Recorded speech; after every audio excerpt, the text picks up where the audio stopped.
Well, I think he's the kind that likes to be by himself, isn't it? Yeah, it appears that way. Huh? It appears that way. Well, then he's separate. He just lives by himself now, huh? Mm-hmm. This I like this. It's a nice picture of him, isn't it? Mm-hmm. Yeah, it is. You'll have to get more because everybody will want one of those. Uh-huh. Of course, they always want the history with it. Mm-hmm. So what I'll have to say, you'll have to ask him, huh? Yeah, I guess so. Now, what are you taking? What?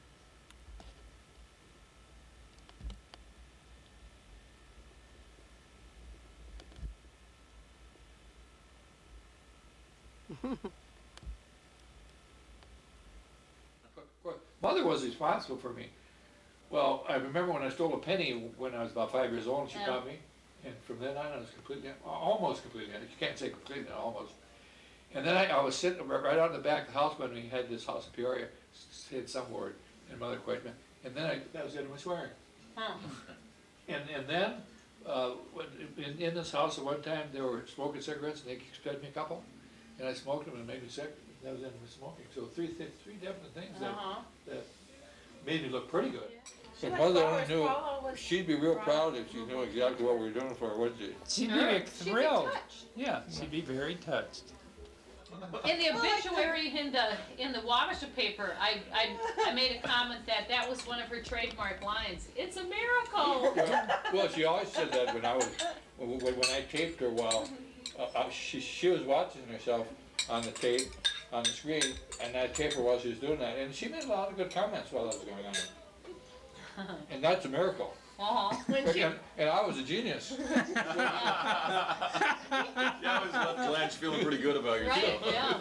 When she'd come over here, she'd look around and she'd go, I like this house. It's an antique, just like me. She must have said, Here's Blanche. to you, Blanche. What a sweetheart. He was definitely a sweetheart.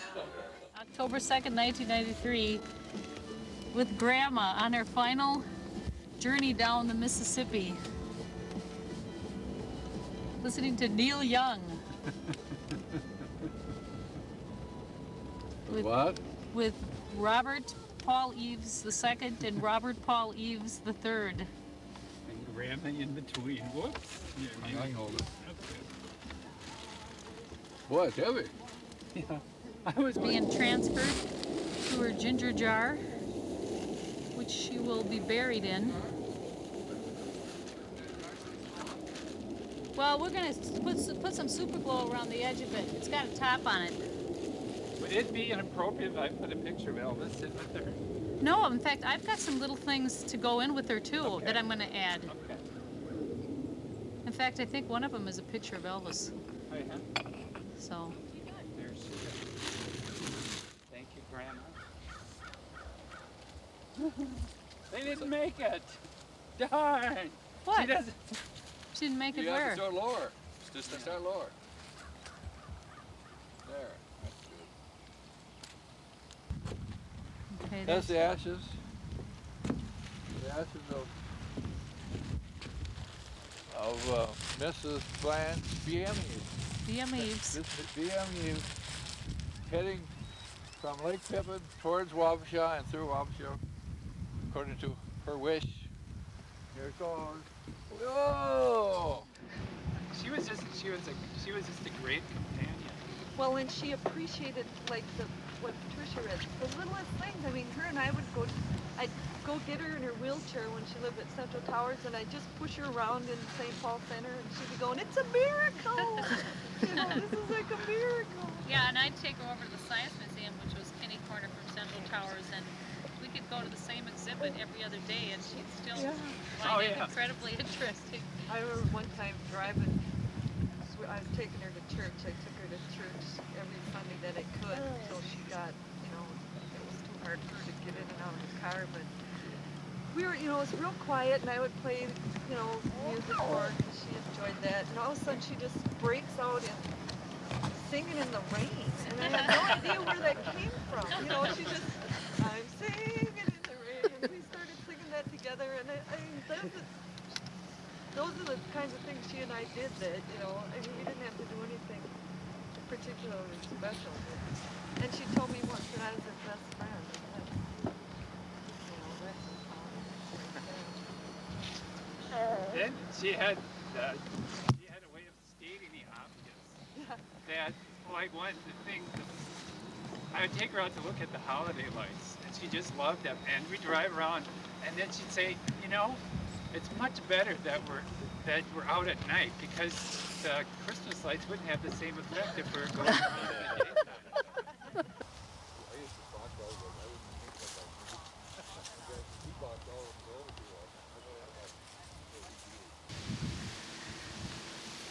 Been at my house the last 2.5 weeks. Thank you.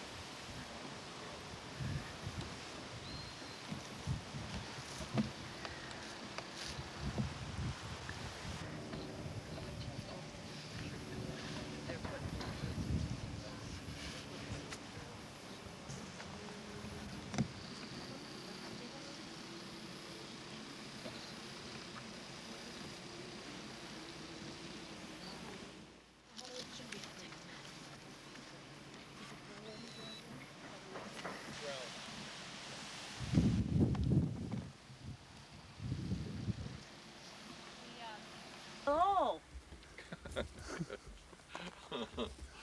Goodbye. Father, Bye. son, and mother. My last trip. Where are you going? Heaven. Yeah, what direction's that? Up. Up? Yeah. Well, you see, now that'll be picking up the Cardinal if you get on record. Hear it? Grandma, I hope you don't have vertigo and you're sitting up in the clouds with God. Yeah. Are you afraid of heights? No. Is The that what- higher the better. Had my treatments yesterday. It was pretty tough. But before we had my treatments, we saw the lawyer to get sort of the power of attorney and will squared away. And just about a block away lived a fellow by the name of Gerald Lund. We used to call him Sweet. When my dad died in 1932, he and his brother Dina were outstanding baseball players. And he sort of was like a father figure.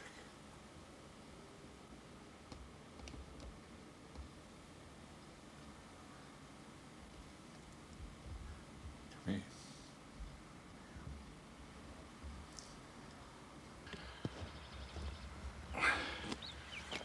Now, see, I'm not sure how good this is going to pick me up or not. We'll have to see when we get home. It probably might be down a little bit too far. How are you doing here, Alan? You getting a picture of me? All set for my early morning outing. Early morning outing.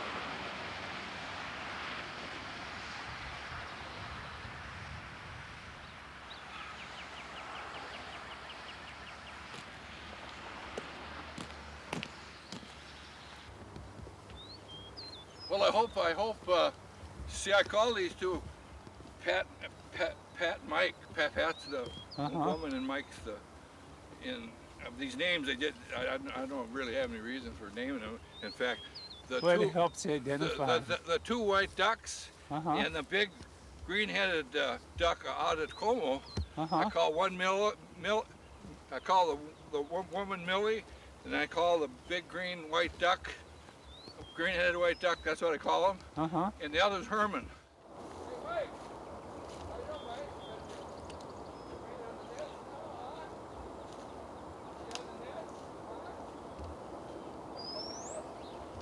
How long have you been following these two? Well, since 1990, this is the fourth year. Wow.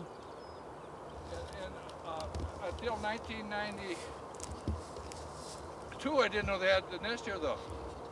No, until 1991, I got still pictures, and then that's the year they lost their eggs. What happened? Well, I think the gulls may have taken it, or the crows. But see, last year when a couple of geese came in, a couple times they both chased him.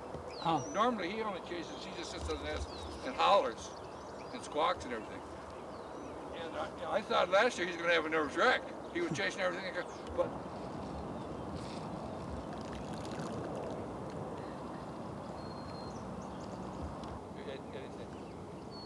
Steve, what?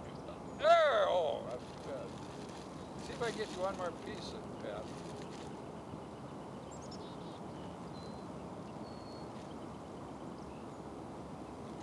Oh, that's not far enough. There you go. There, eat that. See where it took her.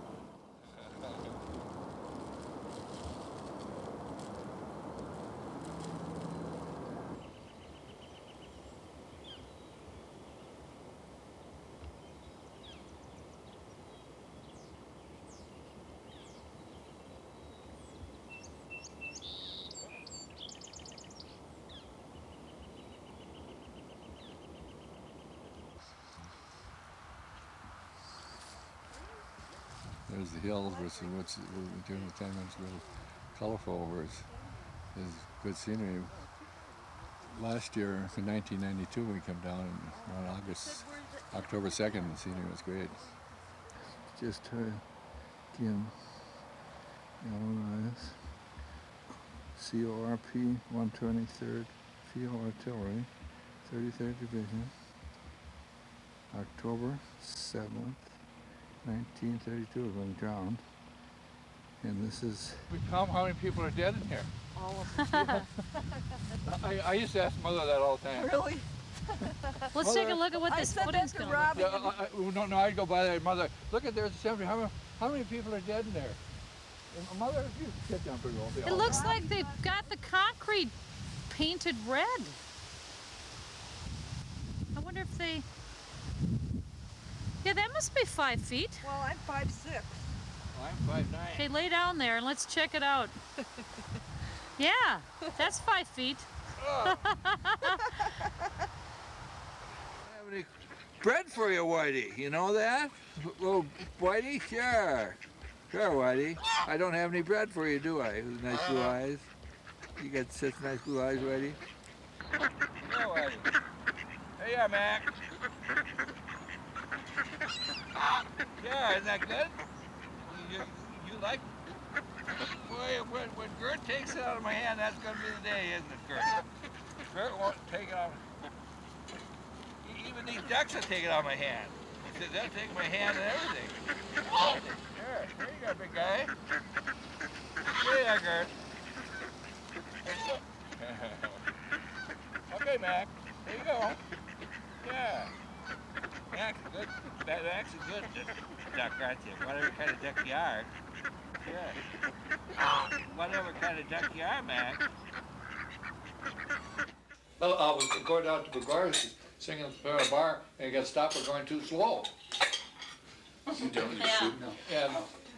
so he had my car towed into a place, and he took me over to the sheriff's station over Rice Street. And he says, "Boy, you're in trouble. You're going to raise license and everything." So finally, and I'm nice to him.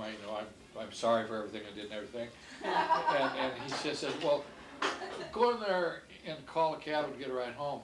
And I says, "Why should I call a cab? Why don't you drop me off? You're going down Rice Street." And he took me right to my house, the cop, and I didn't get a ticket or anything. You told him?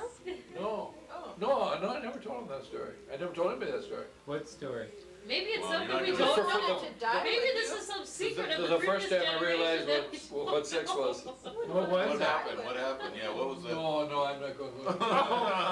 Come on, you wouldn't have brought it up unless you wanted to. Yeah. Would you like another white Russian? No, We'll drive you home. Dennis, everything you know. Mother could have been one of the biggest BS's and hams that ever walked. She was charming. Yeah, she really was.